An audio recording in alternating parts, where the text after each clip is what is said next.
నేనైతే చాలా బాగున్నాను. మీరందరూ కూడా బాగున్నారని మనస్ఫూర్తిగా కోరుకుంటున్నాను. ఇవాల్టి వీడియో వచ్చేసి కాశీ క్షేత్రంలో జరిగిన ఒక యథార్థ సంఘటన ఈరోజు ఈ వీడియో ద్వారా మీకు తెలియజేస్తున్నాను. తప్పకుండా మీరు ఆ పరమేశ్వరుని భక్తులైతే వీడియో అయితే చివరి వరకు చూడండి. ఆయన మహత్యం ఏంటి అనేది మీకు ఈ వీడియో ద్వారా తెలుస్తుంది. అలాగే నచ్చితే తప్పకుండా లైక్ చేయండి, షేర్ చేయండి.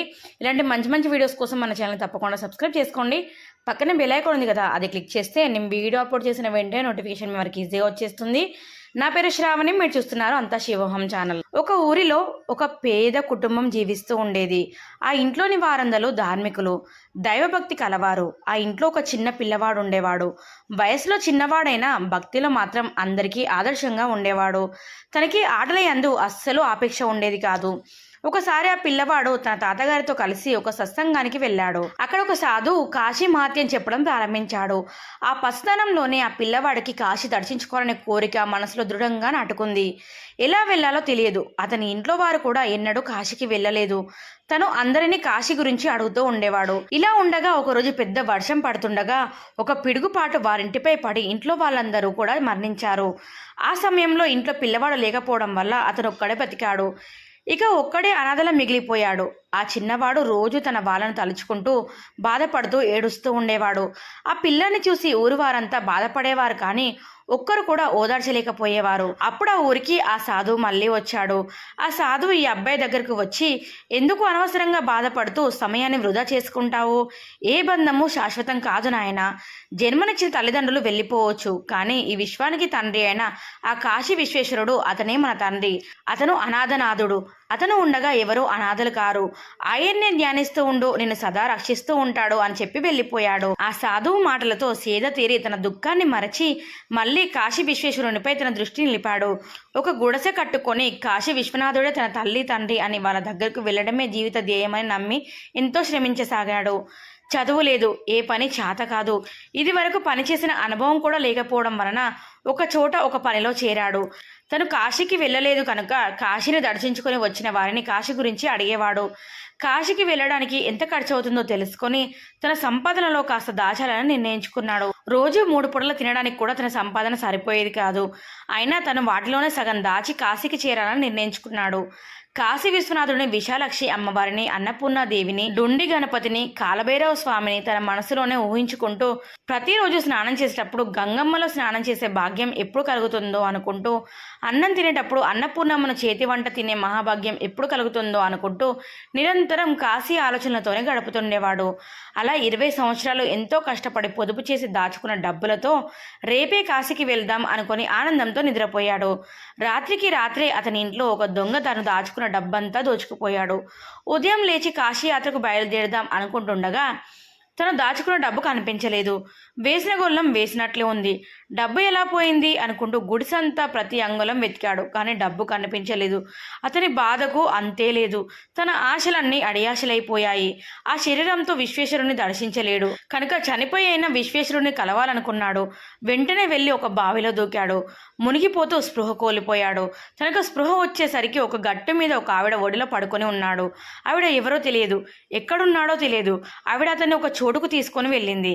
అక్కడ ఒక అతను ధ్యానంలో కూర్చొని ఉన్నాడు. అప్పుడే ధ్యానం ముగిసి కళ్ళు తెరిచి ఈ కుర్రవాణ్ణి చూశాడు. తాను ఒళ్ళంతా భస్మం రాసుకొని జుట్టంతా ఎర్రగా ఉంది.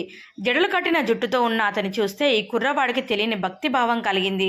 స్వామి, మీరెవరు అని అడగాలనుకున్నాడు, కానీ అతని నోట మాట రావడం లేదు. అలా కాసేపు తదేక దృష్టితో చూస్తుండగా అతని హృదయంలో తెలియకుండానే ఆనందం కలిగింది. మనసు నెమ్మదించింది. కళ్ళు మూతలు పడుతూ ధ్యానంలోకి వెళ్ళాడు. అలా ఎంతసేపు ధ్యానంలో ఉండిపోయాడో కూడా తెలియదు. నిదానంగా ధ్యానం నుండి బయటికి వచ్చి స్పృహలోకి రాగానే సాధువును గుర్తుపట్టాడు. తను చిన్నప్పుడు ఇంట్లో వారి గురించి బాధపడుతుండగా తన మనసుని మార్చి విశ్వనాథుని వైపుకి తిప్పింది ఈ సాధువే అని జ్ఞాపకానికి వచ్చింది. 20 ఏళ్ల క్రితం చూసిన ఆ సాధువుని మళ్ళీ కలిసినందుకు పట్టరాని ఆనందం కలిగింది. ఎవరి ప్రేరణ వలన తన మనసు భగవంతుని వైపు తిరిగిందో, ఎవరిని దర్శించడం వలన మనసు ప్రశాంతత పొందుతుందో ఆయన్ని మళ్ళీ చూడగలిగాను. ఇది నా తండ్రి ఆ విశ్వనాథుని అపార కరుణే అనుకొని ఆ సాధువుకి భక్తిపూర్వకంగా నమస్కరించి ఒక ప్రశ్న అడగాలనుకున్నాడు. కానీ ఎంత ప్రయత్నిస్తున్నా మళ్ళీ మాటలు రాని పరిస్థితి. అతనికి కలిగిన భావనలు, ఆ ఆనందం, అనుభూతి గొంతు దగ్గరే ఆగడం, కళ్ళ నుండి ఆనంద బాష్పాలు రావడం, ఇవన్నీ అతన్ని ఆశ్చర్యానందాలకు గురి చేస్తుండగా ఆ సాధువు ఇతన్ని ఆశీర్వదించి అతన్ని తీసుకొని పక్క గదిలో ఉన్న ఒక ఆవిడ దగ్గరికి తీసుకెళ్లాడు. ఆ గదిలో ఒక ఆవిడ బంగారు వర్ణంతో మెరిసిపోతూ ఉంది. ఆమె మొహంలో చిరు మందహాసం, ఆమె కన్నుల్లో కాంతి అమృత కిరణాలను ప్రసరింపజేస్తుందా అన్నట్లుంది. కోటి సూర్యుల దివ్య తేజస్సు ఆ గదంతా ఆక్రమించినట్లుంది. ఈ కుర్రవానికి ఒక్కసారిగా తన శరీరం తట్టుకోలేంత తేజస్సు నరనరాల్లో ప్రవహిస్తున్న భావన కలిగి నిశ్చేష్టుడై చూస్తూ ఉండిపోయాడు. అతని మదిలో ఎన్నో స్మృతులు తలుక్కుమని మెరుపులా మెరిసి అంతరార్థం అవుతున్నాయి. అతని జీవితంలో ఎన్నడూ పొందని ప్రశాంతతను ఆ క్షణం పొందుతున్నాడు. తన మనసులో ఒక జ్యోతి దర్శనమైంది. అలా కాసేపు ఆవిడ సన్నిధిలో కూర్చున్నాడు. అటు తర్వాత ఇతన్ని ఆశీర్వదించి అటు నుండి తీసుకొని ఇంకో గదిలో ఉన్న ఒక ఆవిడ దగ్గరికి వెళ్ళింది. ఆవిడ చూడడానికి పండు ముత్తైదులా ఉంది. ఎర్రటి బొట్టు, తల నిండా కనకాంబరం పూలు, ఎర్రటి అంచున తెల్లచీర కట్టుకుని కూర్చొనుంది. ఇతన్ని చూస్తూనే రానాయన అంటూ నవ్వుతూ పలకరించింది. ఒక్కసారిగా ఆ కుర్రవాడు 5-6 ఏళ్ల పసిబాలుడుగా మారిపోయాడు. ఆ పిల్లవాడిని దగ్గరకు తీసుకొని తన ఒడిలో కూర్చోబెట్టుకుని ఒక తీయటి పదార్థం తినిపిస్తుంది. అటువంటి పదార్థం తన జీవితంలో తినలేదు. కడుపు నిండా తిన్న తర్వాత ఆ పసివాడికి జోలపాడి నిద్రపుచ్చింది. నిద్రలేచేసరికి తన పక్కనే ఒక అతను కూర్చొని ఉన్నాడు. అతని చుట్టూ పెద్ద పెద్ద కుక్కలు అతన్నే చూస్తూ కూర్చొని ఉన్నాయి.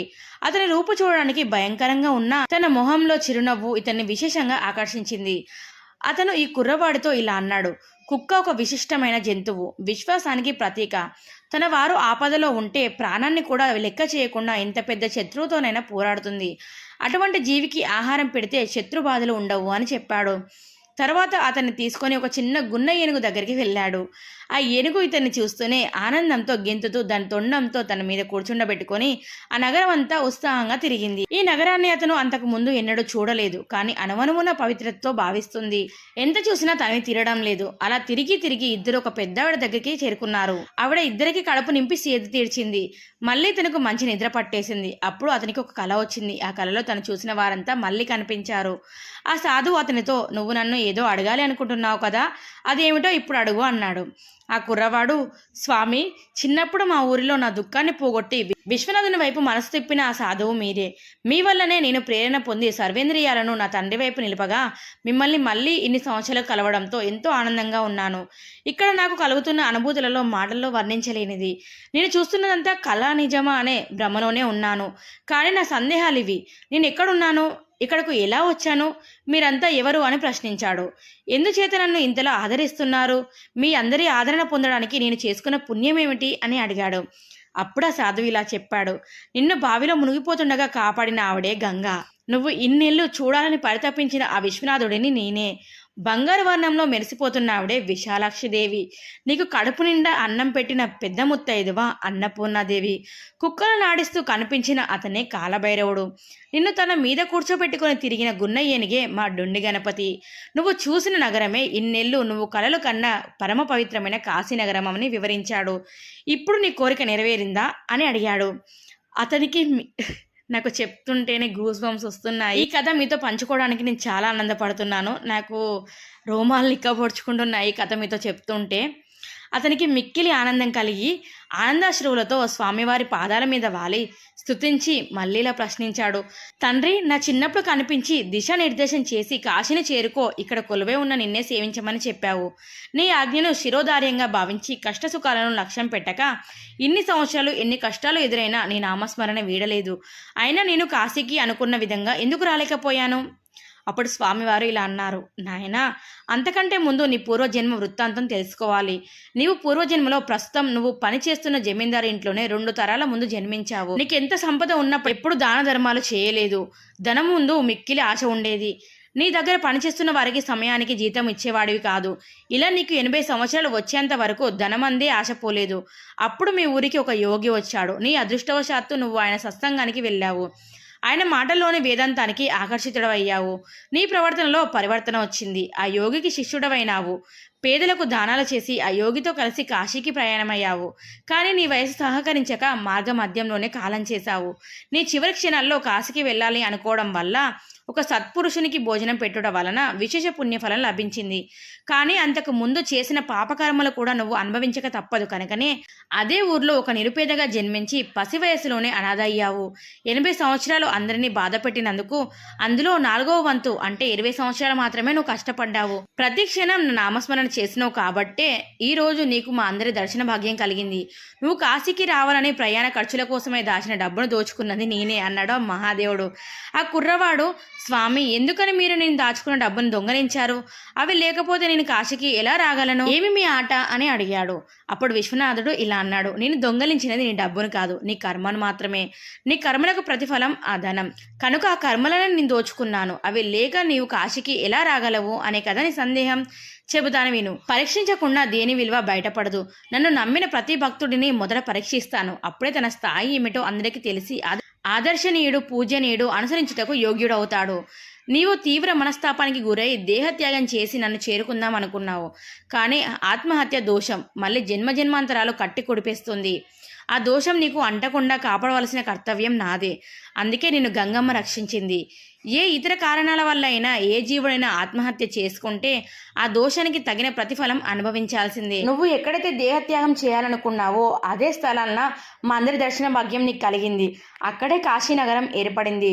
జీవుల ఆలోచనలు, చర్యలను బట్టి కార్యాచరణలు మారిపోతూ ఉంటాయి. కాశీని స్మరణిస్తూ ఎక్కడున్నా కాశీవాసమే అని గుర్తించు అని వివరించాడు. ఆ కుర్రవాడు స్వామివారి అపార కరుణ వాత్సల్యానికి ఆనంద బాష్పాలు కారుస్తూ అలా నిల్చుండిపోయాడు. అప్పుడు స్వామివారు అతనికి కాశీలోనే ఉండేందుకు ఒక చోటు చూపించి యాత్రకు వచ్చే వారికి కాశీ విశిష్టతను వివరించమని ఆదేశించాడు. ఆ కుర్రవాడు ప్రతిరోజు గంగా స్నానం ఆచరిస్తూ విశ్వనాథ, విశాలాక్షి, అన్నపూర్ణ దేవులను సకారముగా దర్శిస్తూ తన వృద్ధాప్యం వరకు కాశీ విశిష్టతను యాత్రికులకు వివరిస్తూ శివాక్యం చెందాడు. అందుచేత మనం కూడా ఆ కాశీ క్షేత్రాన్ని స్మరిస్తూ మనం కూడా మానసికంగా కాశీలోనే జీవించి తరిద్దాం. మీకు ఈ వీడియో ఎలా అనిపించింది? వీడియో లెంతీ అయింది కానీ చాలా బాగుంది కదా. నాకు చెప్తుంటేనే చాలా సంతోషంగా అనిపిస్తుంది. ఆ పరమేశ్వరుడు నా ఎదురుగా ఉన్నాడేమో అనే భావన కలిగింది. మీకు ఎలా అనిపించింది అనేది కామెంట్ చేయండి. వీడియో నచ్చితే తప్పకుండా లైక్ చేయండి, సబ్స్క్రైబ్ చేసుకోండి.